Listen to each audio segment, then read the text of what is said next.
Hello dear friends, how are you? Today lectures is lecture number 59। आज हमारा lecture है 59। इसके अंदर आर्टिकल कानून शहादत का आर्टिकल 104 से लेकर 110 तक, मतलब 104 से लेकर 110 तक हम स्टडी करेंगे।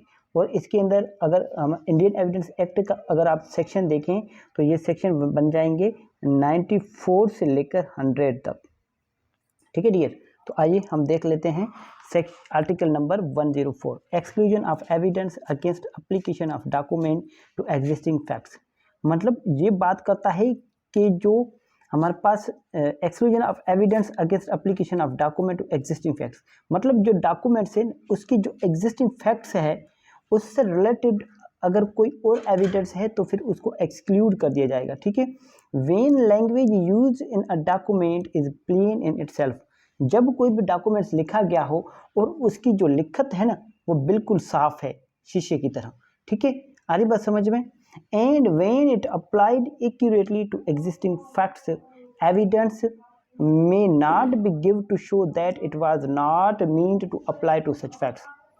अगर कोई चीज़ एक्यूरेटली लिखी गई है किसी डॉक्यूमेंट्स में, कोई आपने एग्रीमेंट लिखा है या फिर आपने किसी से सेल डीड ली है रजिस्ट्री के थ्रू, उसके अंदर कोई स्पेसिफिक मेंशन है, पर्टिकुलरली जो चीज़ मेंशन है, ठीक है, और एक्यूरेटली उस पर अप्लाई होता है। ठीक है, फॉर एग्जांपल आपने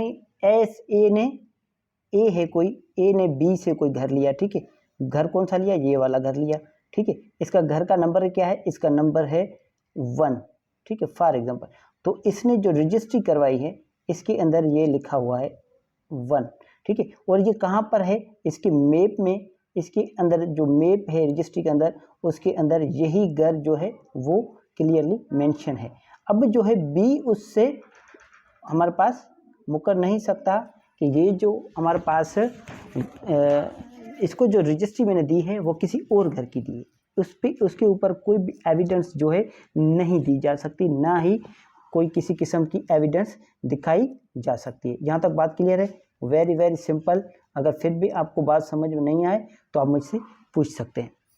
इसके अंदर एक इलस्ट्रेशन दिया गया है आर्टिकल 104 के अंदर। वैसे आपने आर्टिकल 104 है उसके बारे में सिर्फ इतना समझना है कि इसकी जो है ना ये प्लेन एंड अनएम्बिगियस वर्ड्स है for existing facts. Unambiguous means मतलब जो सर्टेन है, सर्टेन, और एम्बिगियस मीन्स अनसर्टेन। यहाँ तक बात क्लियर है? Very very simple. ठीक है, इसके अंदर हम आइए डिस्कस कर लेते हैं। A sells to B by deed. A जो है हमारे पास बी को कोई रजिस्ट्री वगैरह करके देता है। क्या? My state Rangpur. ठीक है, रंगपुर कोई जो है हमारे पास स्टेट है, फॉर एग्जांपल हमारे पास ज़िला वगैरह है, डिस्ट्रिक्ट है कोई। ठीक है, पहले उसको स्टेट वगैरह कहा जाता है। जैसे कि हमारे पास अभी खैरपुर पाकिस्तान के अंदर खैरपुर हो गया, मुल्तान हो गए, या ऐसी जो सिटी हैं बड़े बड़े, ठीक है, वो अभी भी वो स्टेट कहलाते हैं। ठीक है, कोई स्टेट है रंगपुर, उसके अंदर कोई स्टेट है ए की, वो उस स्टेट को बी को बेच के देता है कंटेनिंग 100 बिगास। मतलब कितनी है ज़मीन वहाँ पर? बिगास मतलब एकर्स। ठीक है, कितनी ज़मीन है? 100 एकड़ ज़मीन है। A has an state Rangpur, A की स्टेट है कहाँ पर? रंगपुर में, और जिसके अंदर पूरे 100 के 100 विकास है, मतलब 100 एकड़ ही है। ठीक है, बात समझ में आ रही है? मतलब 100 एकड़ है। एविडेंस में not be given of the fact that the state के meant to be sold was one situated at a different place and of a different size. अब इस बात पर एविडेंस या फिर कोई किसी किस्म की गवाही नहीं दी जा सकती, मतलब एविडेंस नहीं दी जा सकती कि ये जो मैंने जो इसको डीड में जो इनको परचेज सेल आउट की है, ठीक है, बी को, ठीक है, वो जो स्टेट है वो कोई और स्टेट है, वो स्टेट रंगपुर वाली स्टेट नहीं है 100 एकड़। ठीक है, इस बात पर क्या एविडेंस दी जा सकती है? क्या आप भी समझें, एविडेंस दी जा सकती है? नहीं दी जा सकती। क्यों? क्योंकि इस स्पेसिफिकली लिखा है कि 100 एकड़ कौन सी। फॉर एग्जांपल हम यहाँ बात कर लें कि मेरी एक ए की ज़मीन है, ठीक है, कोई हैदराबाद के अंदर, वो सेल आउट करके देता है किसको? बी को। और ए की ज़मीन है हैदराबाद के, फॉर एग्जांपल देह, किसी देह है, ठीक है, एक्स देह के अंदर है, ठीक है, उसने सेल आउट करके दी अपने 100 एकड़ ज़मीन उसको, उसकी रजिस्ट्री हो गई, ठीक है।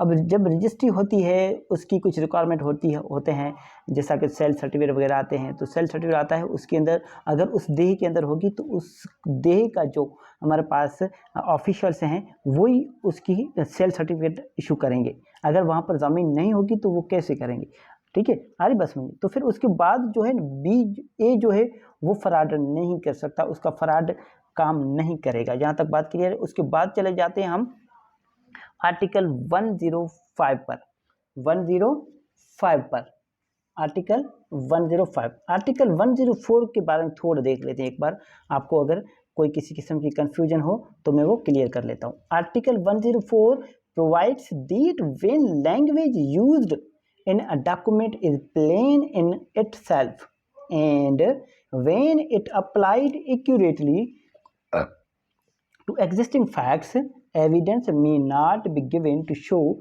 that it was meant to apply to such facts। इसके ऊपर आपने एक केस ला देखना है। केस ला है AIR 1934, ठीक है, आल पेज नंबर है 100, ब्रैकेट में है 101, ठीक है। ये एक आप केस ला देख लेना, आपको ये जो 104 जो आर्टिकल है ना ये आपको बिल्कुल समझ में आ जाएगा। और इंडियन एविडेंस एक्ट के अंदर ये कौन सा सेक्शन है, ये सेक्शन है 94, ठीक है। आइए अब देख लेते हैं हम आर्टिकल 105। आर्टिकल 105 और इंडियन एविडेंस एक्ट के अंदर ये कौन सा सेक्शन बन जाएगा, ये सेक्शन बन जाएगा 95। यहाँ तक बात क्लियर है। तो आइए इसकी बेरडी कर लेते हैं। Evidence is to document unmeaning in reference to existing facts, ठीक है, मतलब कोई किसी भी चीज़ पर कोई एविडेंस पेश करना, ठीक है, कोई ऐसे डॉक्यूमेंट्स पर, ठीक है, जो कि जो मौजूदा जो हकीकत है, मौजूदा फैक्ट्स हैं, ठीक है, ठीक है, आरी बात समझे, उनसे रिलेटेड तो हो मगर अनमीनिंग हो, ठीक है। Evidence is to document unmeaning in reference to existing facts, मतलब जो फैक्ट्स एग्जिस्ट करते हैं उससे थोड़ा सा अनमीनिंग है, मतलब गैर माना है। आ रही बात समझ में। When language used in a document is plain in itself, जब किसी डॉक्यूमेंट के अंदर कोई लैंग्वेज, कोई ज़ुबान लिखी गई हो, ठीक है, किसी ज़ुबान में कोई लिखत लिखी गई हो जो कि बिल्कुल साफ हो, प्लेन हो, शीशे की तरह, ठीक है। फॉर एग्जांपल कैसे प्लेन कैसे होती है, ए अपनी कोई चीज़ बेचता है बी को, कौन सी बेचता है, एक्स बेचता है। एक्स क्या है, एक बाइक है। अब ये क्या हो गया, ए ने एक्स बाइक बी को बेची, मतलब ये प्लेन हो गया, ये एक्स ही बाइक बेच रहा है, ठीक है, एक्स बाइक है जो ए बेच रहा है, ठीक है, ये बात हो गई क्लियर।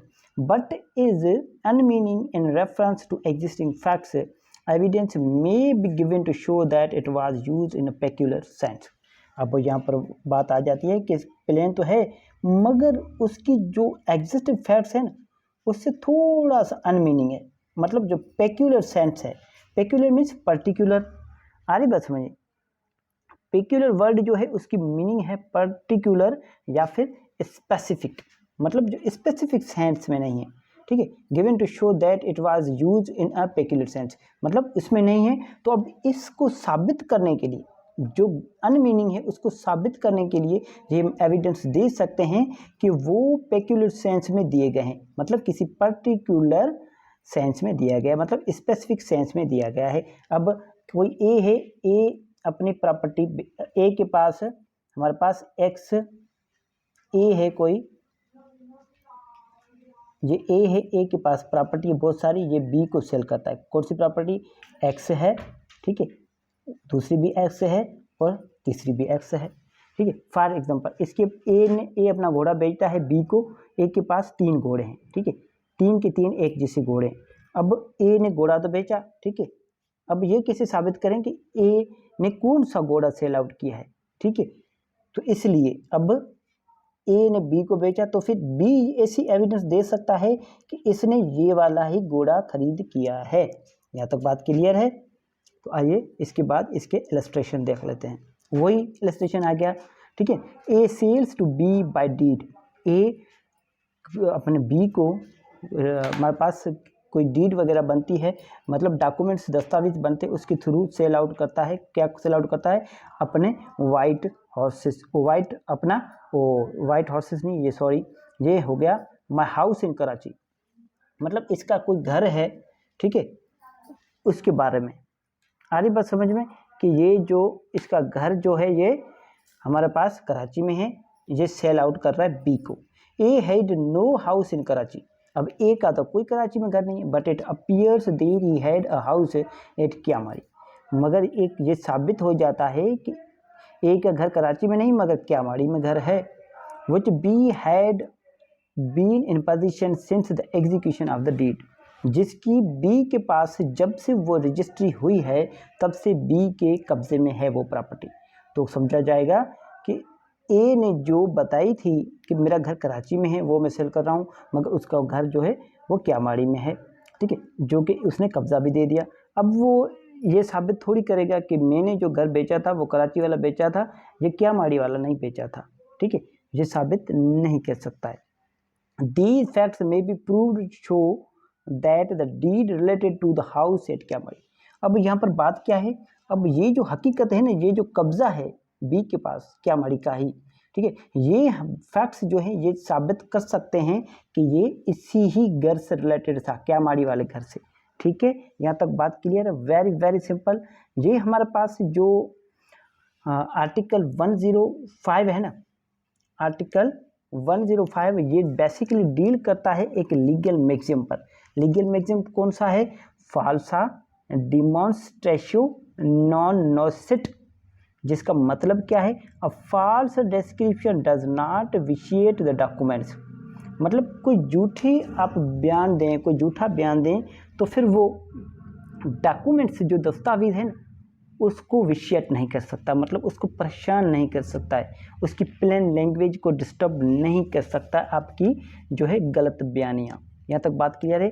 अब इसके ये जो आप पढ़ रहे हैं ना 105 आर्टिकल, इसने आपको 107 आर्टिकल के साथ पढ़ना है। यहाँ तक बात क्लियर है? आर्टिकल 105 एंड 107 इज, अब हमारे पास आर्टिकल 105 है ना, ये जो है article 107 is a part of the rule, both the articles must be read together, मतलब आर्टिकल 105 और 107 आपने एक साथ ही पढ़ने हैं। यहाँ तक बात क्लियर है? ये बात क्लियर हो गई, ठीक है। उसके बाद चले जाते हैं हम आर्टिकल 106 पर। आर्टिकल 105 पर बात क्लियर हो गई, अगर फिर भी नहीं हुई है तो थोड़ा सा मैं आपको बता देता हूँ। 105 आर्टिकल जो है, for example 105 relates to rectify and correct a latent ambiguity in a document when the language used in a document is plain in itself, its meaning, but ambiguous or unmeaning in reference to existing facts, then the oral or circumstantial evidence is admissible to clarify the meaning of documents, ठीक है। यहाँ तक बात clear है? Very very simple. उसके बाद हम चले जाते हैं आर्टिकल 106 पर। आर्टिकल 106 पर, आर्टिकल 106 बात करता है evidence is to application of language which can apply to one only of several persons, मतलब कोई एप्लीकेशन है, कोई डॉक्यूमेंट से है जिसकी लैंग्वेज जो है किसी बहुत सारे लोगों में से किसी एक शख्स पर अप्लाई होता हो, उन पर आप गवाही पेश कर सकते हैं। आइए देख लेते हैं कैसे।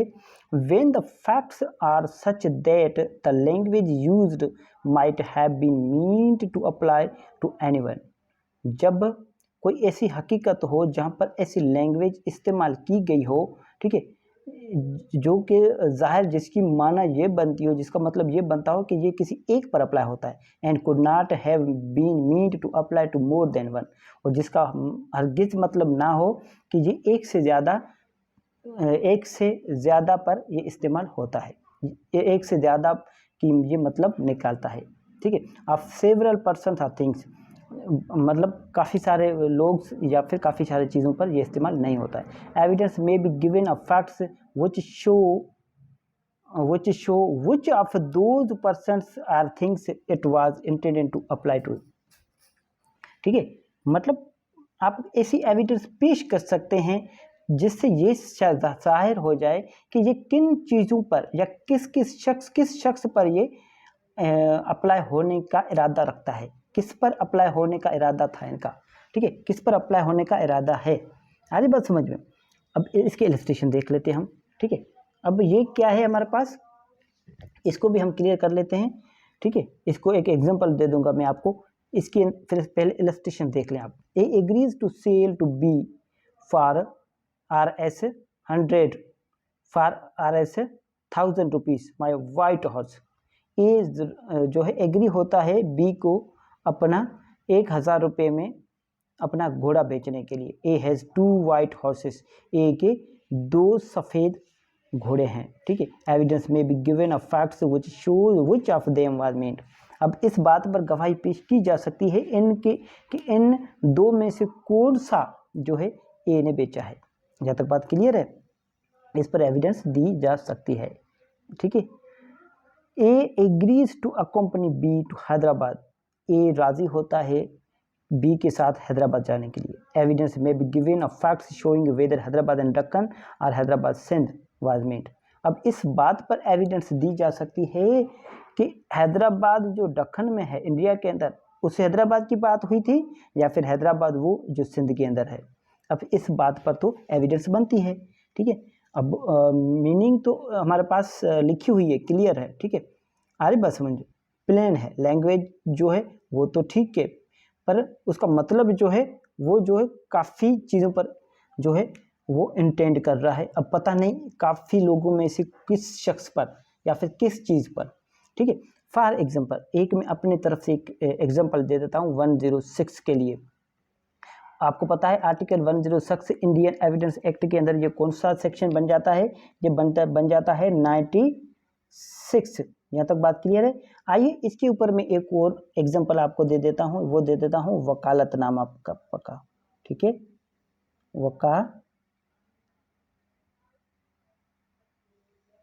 वकालतनामा, ठीक है। अब वकालतनामा किसी वकील ने दिया किसी कोर्ट के अंदर, उस कोर्ट के अंदर स्पेसिफिक कोर्ट का तो नाम लिखा है कि इसी कोर्ट के अंदर, ठीक है। अब उस वकालतनामे पर जो वकील का नाम जो है वो मिट चुका था, वो नज़र नहीं आ रहा था। अब इस पर गवाही दी जा सकती है या फिर इसको प्रिज्यूम किया जा सकता है कि यहाँ तो बहुत सारे हमारे पास वकील हैं। फॉर एग्जांपल ये है डिस्ट्रिक्ट, ठीक है, ये डिस्ट्रिक्ट है हमारे पास हैदराबाद, ठीक है। हैदराबाद डिस्ट्रिक्ट के अंदर किसी वकील ने अपना वकालतनामा दिया कोर्ट के अंदर, ठीक है, मगर उसका नाम नज़र नहीं आ रहा, पता नहीं कौन सा वकील है। अब जो हैदराबाद के अंदर जो वकील हैं उन वकीलों में से प्रिज्यूम किया जाएगा कि ये बहुत सारे जो सेवरल वकील्स हैं, मतलब बहुत सारे वकील हैं, इनमें से ही किसी वकील ने जो है वकालतनामा पेश किया। आ रही बात समझ में। अब उन पर एविडेंस भी पेश की जा सकती है या फिर कोई वकील आ सकता है, ठीक है। इसके लिए आप एक केस ला देख लेना, AIR 1923 नाग पेज नंबर 182 ब्रैकेट 185। यहाँ तक बात क्लियर है। उसके बाद हम चले जाते हैं आर्टिकल 107 पर। अब आर्टिकल 107 है, ये सिर्फ एक्सटेंशन है हमारे पास आर्टिकल 105 की, ठीक है। आर्टिकल 107 और इंडियन एविडेंस एक्ट के अंदर ये सेक्शन कौन सा बन जाएगा, ये सेक्शन बन जाएगा 97। तो आइए इसकी हम बेयर रीडिंग देख लेते हैं। 107 की बेयर रीडिंग अगर हम देख लें तो ये एविडेंस इज टू, ये भी हमारे पास लीगल मैक्सिम है, उन पर बेस करता है। कौन सा लीगल मैक्सिम है, लीगल मैक्सिम है फाल्सा डिमॉन्स्ट्रेशो नॉन नोसिट। इसका मतलब क्या बनता है, इसका मतलब बनता है कि कोई जो हमारे पास गलत बयानी के जरिए कोई भी फॉल्स डिस्क्रिप्शन जो है वो डॉक्यूमेंट्स को विशिएट नहीं कर सकती। A agrees to sell to B my land. आइए इसकी हम हमारे पास बेयर रीडिंग नहीं की हमने, 107 की बेयर रीडिंग कर लेते हैं। Evidence is to application of language to one of two sets of facts to neither of which the whole correctly applies. अब क्या है इसमें लिखा हुआ, ठीक है। Evidence is to application of language to one of two sets of facts to either of which the whole correctly applies. यहाँ पर है आइदर, ये वर्ड है आइदर, ठीक है, कि हमारे पास कोई फैक्ट्स हैं, ठीक है, दो फैक्ट्स हैं ऐसे, ठीक है, आगे बात सुनिए, दो फैक्ट्स के सेट्स हैं, अब इनमें से किसी एक पर करेक्टली अप्लाई हो रहा है, which of the whole correctly apply, किस पर ये अप्लाई हो रहा है, उन पर एविडेंस आप दे सकते हैं। फॉर एग्जांपल ए और बी के दरमियान कोई एग्रीमेंट होता है, एक घर बेचता है अपना, ठीक है, बी को, अब ए ने जो घर बेचा है, ठीक है, बी को, ठीक है, ऐसे घर हमारे पास, हमारा ए के पास ऐसा घर जो है वो दो घर है फॉर एग्जांपल, ठीक है, आगे इलस्ट्रेशन में वो तो क्लियर हो जाएगा, दो घर है। अब ये पता नहीं है इसने कौन सा घर जो है वो बेचना चाह रहा है, ठीक है, उसकी जो डिस्क्रिप्शन है ना वो थोड़ी सी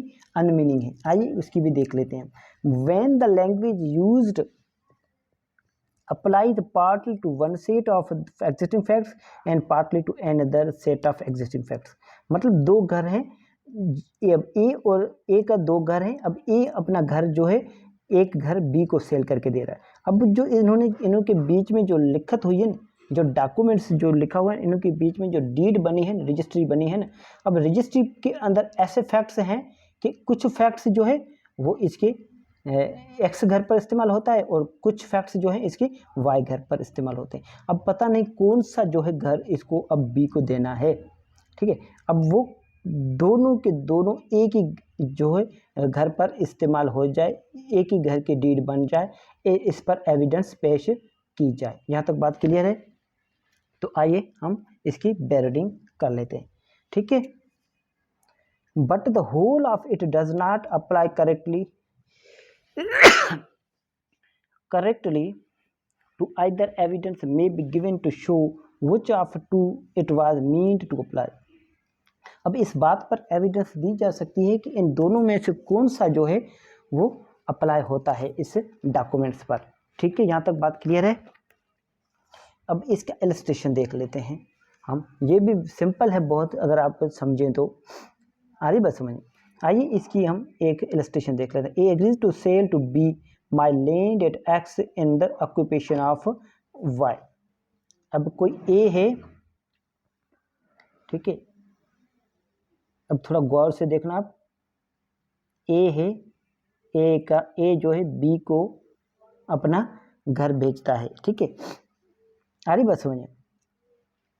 कौन सा घर बेचता है? ये कि मेरा एक घर है एक्स, ठीक है, एक मेरा घर है एक्स जो कि वाई के कब्जे में है, वो इसने घर बेचा, ठीक है। अब ये घर कौन सा बेचा इसने? एक्स घर जो वाई के कब्जे में है, ठीक है। A has land at X, A की जमीन तो है एक्स पर, ठीक है, अब क्या है, जमीन की बात करें, घर की नहीं, sorry. A agrees to sell to B, A राजी होता है बी को ये अपनी ज़मीन फ़रोख्त करने के लिए। My land at X in occupation of Y, कि मेरी ज़मीन है एक्स पर, ठीक है, जो कि वाई के पोजीशन में है। कहाँ पर है? एक्स पर है, जो कि वाई की पोजीशन में है ये ज़मीन, ठीक है, आ रही बात समझ, ये वाली ज़मीन, ठीक है, यहाँ तक बात क्लियर है। अब इसको थोड़ा सा मैं, फॉर एग्जांपल ये वाली ज़मीन है, ठीक है, ठीक है, यहाँ तक बात क्लियर है। A has land at X but not in the occupation of Y, A की एक ज़मीन तो है एक्स पर, एक्स कोई शहर का नाम है, ठीक है, पर वो वाई के कब्जे में नहीं है। क्या है? ये हो गया, वो चीज़ हो गई ये वाली, एक्स जगह पर ए की ज़मीन तो है पर वो वाई की पोजीशन में नहीं है, ठीक है, but not in occupation of y, and he had land in the occupation of y but it is not at x। एक x की ज़मीन तो है हमारे पास and he had land in the occupation of y but it is not at x, ठीक है, हमारा क्या बात क्लियर होगी यहाँ पर। ए जो है अपना घर जो है बी को सेल करता है, वो कहता है कि वो ज़मीन मेरी जो कि वाई के कब्जे में है। अब एक्स की जो हमारे पास A has land at X, A की ज़मीन तो है एक्स पर, ठीक है, पर वो वाई के कब्जे में नहीं है। And he had land in the occupation of Y, और वाई के कब्जे में जो इसकी ज़मीन है वो जो है एक्स पर नहीं है, but it is not at X. Evidence may be given of facts which he mean to sell. अब इस बात पर एविडेंस दी जा सकती है कि आप कौन सा जो है ज़मीन बेचना चाह रहे हैं। ये ज़मीन जो आप कह रहे हैं कि एक्स मेरी ज़मीन है एक्स शहर में जो कि वाई के कब्जे में है वो ज़मीन, ठीक है, या फिर वो ज़मीन जो एक्स जगह पर ज़मीन तो है मगर वो वाई के कब्जे में नहीं है, ठीक है। अब वो कौन सी आप सेल आउट करना चाह रहे हैं, इस पर आप एविडेंस जो है पेश करा सकते हैं। जहाँ तक बात क्लियर है, ये एम्बिग्विटी है ना, इसको क्लियर करने के लिए, जहाँ तक बात क्लियर है, वेरी वेरी सिंपल। उसके बाद चले जाते हैं हम आर्टिकल 108 पर। आर्टिकल 108 क्या बात करता है? Evidence is to meaning of illegible character etc. अब वर्ड यहाँ पर है इलेजिबल। इलिजिबल मतलब ऐसी लिखावट जो हमारे पास पढ़ने के काबिल ना हो। अरे बस जो पढ़ने के काबिल ना हो, जो समझने के काबिल ना हो, मतलब नॉट लेजिबल हो, जो पढ़ने के काबिल ना हो, ऐसी लैंग्वेज, ठीक है। ऐसा मतलब जो कि ऐसे अल्फाज लिखे गए हों जिसका मतलब पढ़ने के काबिल ना हो, जो ना पढ़े जा सकें। एविडेंस में be given to show the meaning of illegible, और मतलब एविडेंस आप उस बात पर दे सकते हैं जिसका मतलब आप जो है आपके समझने के काबिल ना हो, ठीक है, जिसका मतलब जो है आप ना ढूंढ सके, जिसको आप ना पढ़ सकें, जो इलेजिबल हो। Or not commonly intelligible characters, या फिर आम तौर पर वो जो है हमारे पास इंटेलिजिबल ना हो, मतलब केपेबल ऑफ बीइंग अंडरस्टूड, जो समझने में आ सके, मतलब जो आम तौर पे ऐसे अल्फाज ना हो जो आम तौर पे समझे जा सकते हैं।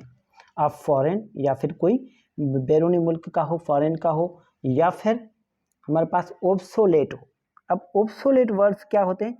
Obsoletes means no longer in use, मतलब ऐसे अल्फाज जो आम तौर पर इस्तेमाल नहीं होते हैं, ठीक है। या फिर कोई टेक्निकल, ऑब्सोलेट टेक्निकल हो, ठीक है, लोकल हो। अरे बस समझिए, एक फॉर एग्जांपल पाकिस्तान के अंदर कौन सी लैंग्वेज इस्तेमाल होती है? लैंग्वेज इस्तेमाल होती है उर्दू, ठीक है, सिंधी भी होती है।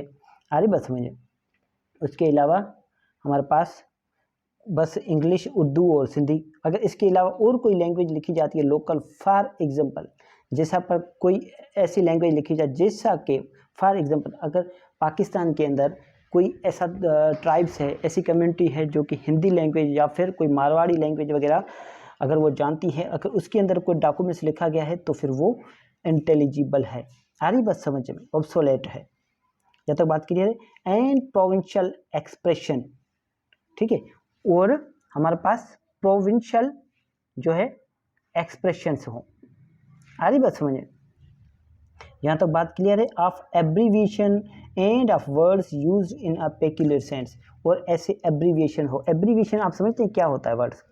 वर्ड एब्रीविएशन मतलब जो एक बड़ा अल्फाज होता है ना, अरे बस समझो, उसके शॉर्ट उसका लिखा जाता है, जैसा कि हम एक्सेट्रा का कैसे लिखते हैं, ETC, ठीक है। अब ये जो एब्रीविएशन है वो ऐसे अल्फाजों पर या फिर ऐसे जो ना समझे जा सकें उनके ऊपर आप गवाही दे सकते हैं कि इसका मतलब क्या है। जहाँ तक बात क्लियर है, वेरी सिंपल।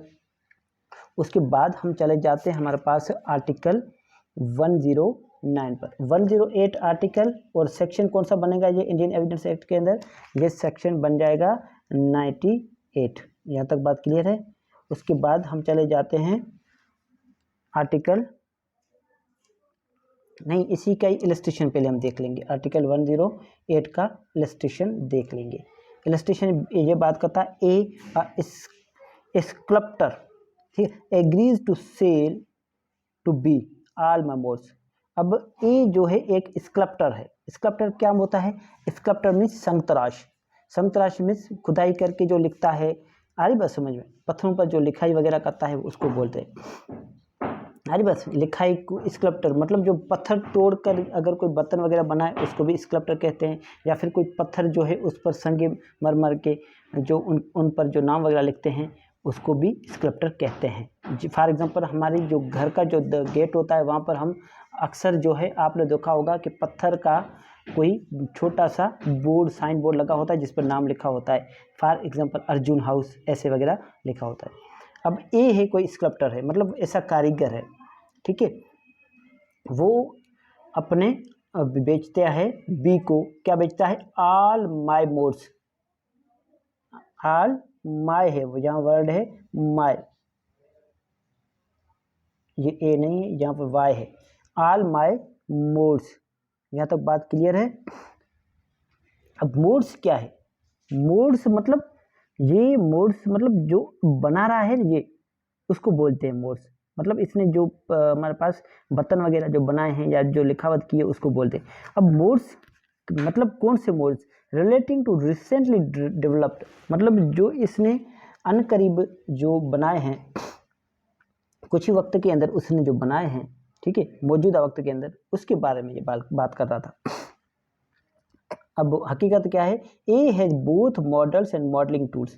अब ए के पास तो दोनों हैं, मॉडल्स उसने जो बनाए हैं वो, और जो मॉडल्स बनाने के जो टूल्स हैं, इंस्ट्रूमेंट हैं, ठीक है, अब इसने वो भी तैयार किए हैं, मतलब इंस्ट्रूमेंट भी इसने बना लिए, मतलब मुजस्मे तो इसने बनाए। फॉर एग्जांपल इसने क्या बनाए, इसने मूर्तियाँ बनाई। फॉर एग्जांपल इसने पत्थर के जो है वो बुत बना दिए, ठीक है, फॉर एग्जांपल। इसके साथ साथ जो पत्थर के बुत बनाते हैं या फिर जो नाम लिखते हैं पत्थर पर, ठीक है, वो भी उसने बनाए, ठीक है। उसके साथ किस चीज़ से वो बनाते हैं वो औजार भी इसने बना दिए, ये औजार, ठीक है। अब इसके पास तो दोनों पढ़े हैं, वो मॉडल्स भी पढ़े हैं और मॉडलिंग टूल्स भी पढ़े हैं।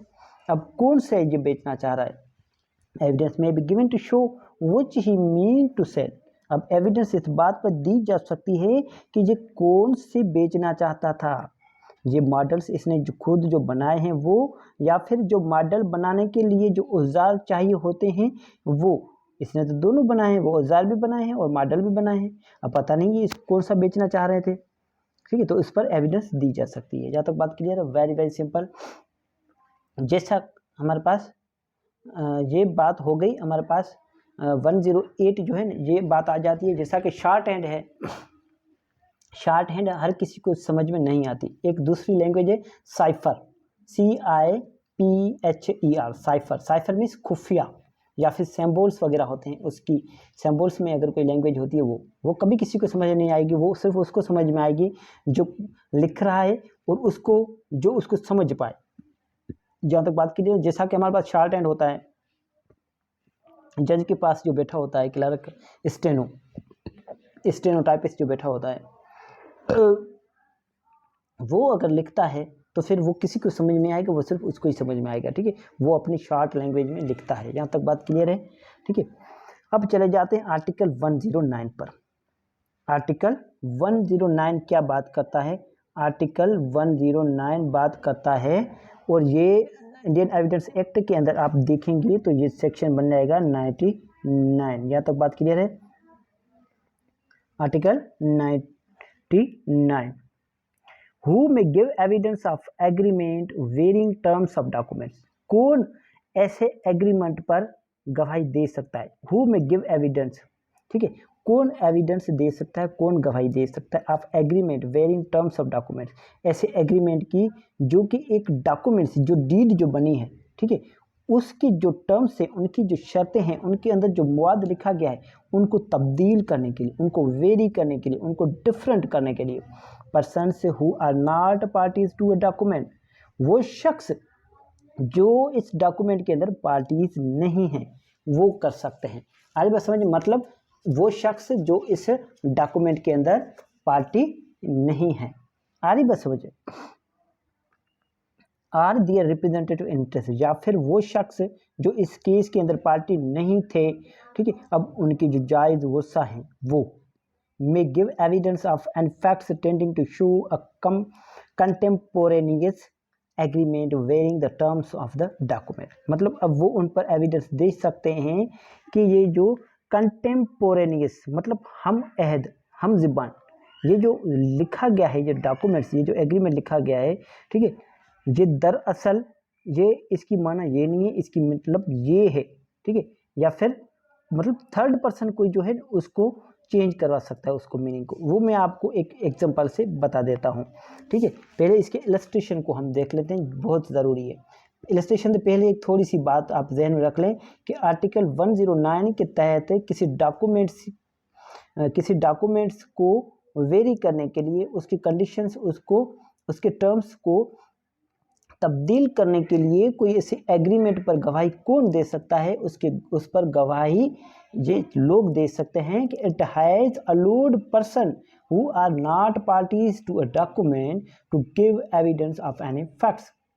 मतलब वो शख्स जो इस डॉक्यूमेंट्स के अंदर वो पार्टी नहीं है, वो लोग जो है इसको तब्दील कराने के लिए एग्रीमेंट पर हमारे पास एविडेंस पेश कर सकते हैं। आइए इसका हम देख लेते हैं पहले इलस्ट्रेशन, उसके बाद मैं आपको सिंपल एग्जांपल से समझा दूंगा। यहाँ तक बात क्लियर है? इलस्ट्रेशन है, A and B make a contract in writing that B shall sell A certain cotton. अब क्या यहाँ पर बात क्या है, ए और बी जो है एक मुआहदा बनाते हैं लिखत में कि बी जो है वो ए को कुछ सर्टेन कॉटन बेचेगा। मतलब वो जो सर्टेन मतलब कुछ नहीं, सर्टेन मतलब स्पेसिफिक पर्टिकुलर, वो जो कपास है वो इसको सेल करेगा। ठीक है, to be paid for on delivery, मतलब कब इसको पैसे पे होंगे, जब वो डिलीवरी होगी। At the same time they make an oral agreement that 3 months credit shall be given to A. अब उसी वक्त जब इनके दरमियान ये जो कॉन्ट्रैक्ट हुआ, उस कॉन्ट्रैक्ट के वक्त, उस मुआहदे के वक्त इन दोनों के दरमियान ये भी तय हुआ ज़िबानी कि जो ये 3 महीने का जो क्रेडिट है ना, वो जो है ए को दिया जाएगा। ये दोनों के अंदर ज़िबानी जो है एग्रीमेंट हुआ था, this could not be shown as between A and B. अब ए या फिर बी में से कोई साबित नहीं कर सकता कि हमारे दरमियान ज़िबानी जो मुआहदा हुआ था, एग्रीमेंट हुआ था। लिखत में तो हमारा हुआ था, पर जो ज़िबानी ये हुआ था कि 3 महीने का जो है वो क्रेडिट ए को मिलेगा। ठीक है, but it might be shown by see if it affected his interest, मगर वो सी के थ्रू जाहिर किया जा सकता है अगर सी के इंटरेस्ट जो है वो अफेक्ट करें तो। हरी बस में यहाँ तक बात क्लियर है? ये आपको समझ में आ गया? अगर समझ में आ गया तो आइए मैं आपको इसके ऊपर एक अपने तरफ से इलस्ट्रेशन आपको समझा देता हूँ। फॉर एग्जांपल कोई ए है, ठीक है, कोई ए है, वो बी को ये सेल करता है। क्या सेल करता है? ये घर सेल करता है। ठीक है, आ रही बस समझ? ये क्या करता है? ये घर सेल करता है। ए का ये घर है, ठीक है, जो किसके पोजीशन में है? सी के पोजीशन में है। सी इसके अंदर, इस घर के अंदर रेंट पे रह रहा है। इस ए ने बी को बेच के दे दिया और बी को कहा कि आपको जो है 2022 के अंदर जो आपको पोजीशन मिल जाएगी। जबकि सी ने क्या किया है? सी ने तो ए को 2025 तक का रेंट एडवांस दे चुका है। अब बी आया 2022 के अंदर सी के पास कि भाई ये घर खाली करो, ए ने मुझे बेच के दिया है। अब सी जो है इस बात पर गवाही पेश कर सकता है कि मैंने जो है, अगर हम ए ने घर बेचा है बी को, मुझे कोई एतराज़ नहीं है, मगर मेरे राइट्स जो हैं वो इफेक्ट हो रहे हैं, मेरा इंटरेस्ट इफेक्ट हो रहा है। अब इस पर गवाही दी जा सकती है। यहाँ तक बात क्लियर है? Very very simple. अब ये है आर्टिकल 110, आर्टिकल 110 और इंडियन एविडेंस एक्ट के अंदर ये सेक्शन बन जाएगा 100। ठीक है, सेक्शन कौन सा बन जाएगा? ये सेक्शन बन जाएगा 100। ठीक है, आइए इसको देख लें। Saving a provisions of Succession Act relating to wills. अब जो विल्स से रिलेटेड जो भी हैं या फिर सक्सेशन, ठीक है, सक्सेशन एक्ट के अंदर विल से रिलेटेड जो भी मैटर्स हैं उन पर ये अप्लाई नहीं होगा। Nothing in this chapter contain shall be taken to affect any of the provisions of Succession Act 1925 as to the construction of wills. मतलब जो सक्सेशन एक्ट है 1925, ठीक है, उसकी जो शर्तें हैं, उसकी जो प्रोविजंस है, उनके ऊपर कहीं पर भी ये जो हमारे पास आर्टिकल्स थे, आर्टिकल्स ये कभी भी इफेक्ट नहीं करेंगे। जहाँ तक बात क्लियर है, वेरी वेरी सिंपल, जो कि एक विल्स को कंस्ट्रक्ट करते हैं। विल को जो बनाने के लिए, विल जो बनती है उसके लिए इनके ऊपर ये जो हमारे पास कानून शहादत है, ठीक है, ये बातें ये उनके ऊपर इफेक्ट नहीं करेंगी, मतलब उन पर अमल दरामद उसका नहीं होगा। जहाँ तक बात क्लियर है, थैंक यू सो मच। अब इसके बाद हम हमारा लेक्चर आ जाएगा 60, लेक्चर नंबर 60 बेयर रीडिंग हमारी जो चल रही है, इसके अंदर 59 आज लेक्चर हमारा कंप्लीट हुआ, इसके बाद आ जाएगा 60। Thank you so much.